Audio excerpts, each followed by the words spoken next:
Okay, let's dive into what might be the single most important split in all of human history. And no, it's not about nations or politics or anything like that.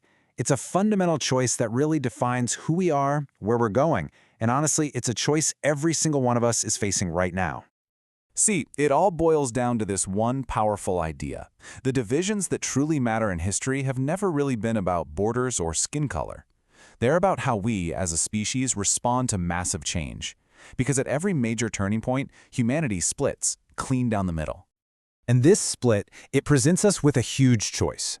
On one side, you've got conflict. This is the drive to resist what's new, to hold on tight to what we already know. And on the other side, you have integration, the drive to adapt, to become part of whatever new reality is emerging. This is the core conflict we're going to unpack. So what does this evolutionary split actually look like in the real world? Well, to really get it, we kind of have to challenge our whole idea of what progress even is. You know, we're all taught to think of progress as this straight, clean line, right?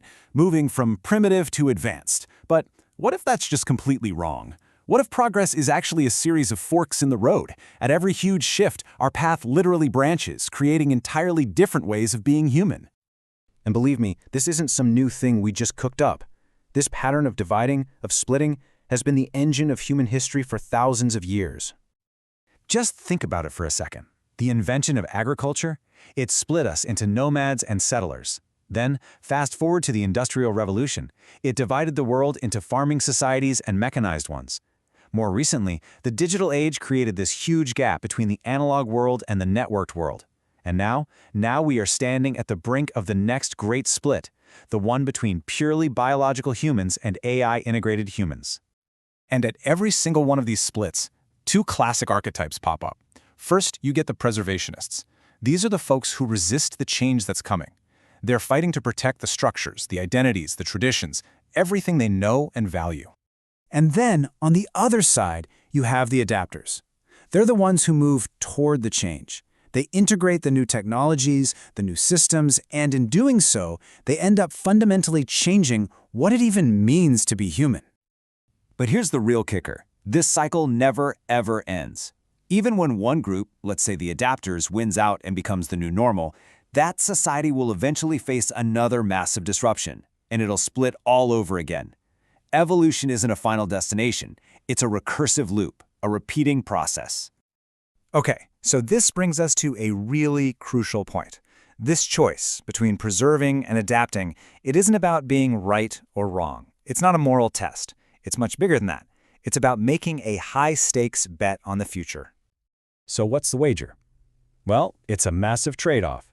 Do you preserve who you are right now, choosing the stability and the security of the present, or do you adapt, reaching for new abilities and a better shot at future survival, even if it means evolving into something, well, entirely new? And this bet we're all making, it plays out on three totally different levels. First, you're betting on your own individual survival, your life and well-being. Then there's the survival of your culture, your community, its traditions, its values. And finally, you're betting on the survival of your legacy, the ideas that you leave behind. And here's the hard truth. No single strategy can guarantee you win on all three levels. So we have to ask a really challenging question here. It's so easy to dismiss people who resist change as just being scared or, ignorant. But what if it's more than that? What if it's actually a calculated survival strategy? When you look at it this way, resistance isn't just about fear. It actually has a vital function. It can act like a braking system for our entire civilization, stopping us from rushing headfirst into some unstable or destructive future. When a new change is risky, or we don't fully get it, resistance becomes this form of collective caution, and that can be a very good thing for stability. But look, whether we resist or adapt, change is going to happen. That's a given. The real question is how it happens. And it turns out there are two very different engines that push our evolution forward. On one hand, you've got conflict. It's fueled by crisis, by war, and it speeds up progress at a brutal, terrifying pace. It forces us to solve problems under the most extreme pressure imaginable. But the cost? My God, it's measured in lives and trauma. On the other hand, there's integration. It's slower. It works through cooperation, the spreading of ideas. It compounds our abilities over time, and it's far, far less destructive. To put it in a way you can really feel, Conflict is like an explosion. It's a violent, powerful, incredibly fast burst of energy. Integration, though, is more like a giant water wheel. It compounds that energy slowly, gradually, building momentum over time. One burns hot and fast. The other runs deep and steady. And all of this, it brings us right here to this very moment. We are standing on the edge of the next great evolutionary split, one that has post-biological implications that will completely redefine what it means to be human. The first huge question is about our minds. Should we merge our thinking with artificial intelligence? Should we offload parts of our own cognition to systems that can process information light years beyond our own biological limits? The next question is about our bodies. Should we use technology to enhance ourselves, to fundamentally rewrite the limits of human capability? I mean, where do we draw the line between fixing something and enhancing it? And should that line even exist at all? And this, of course, leads to the deepest, most fundamental question of all. Is our identity, us, permanently tied to our biology? Or can we, and maybe even should we, become something else entirely? This is the core of the wager we are all making, right now, whether we know it or not. So what if we just zoom all the way out for a second?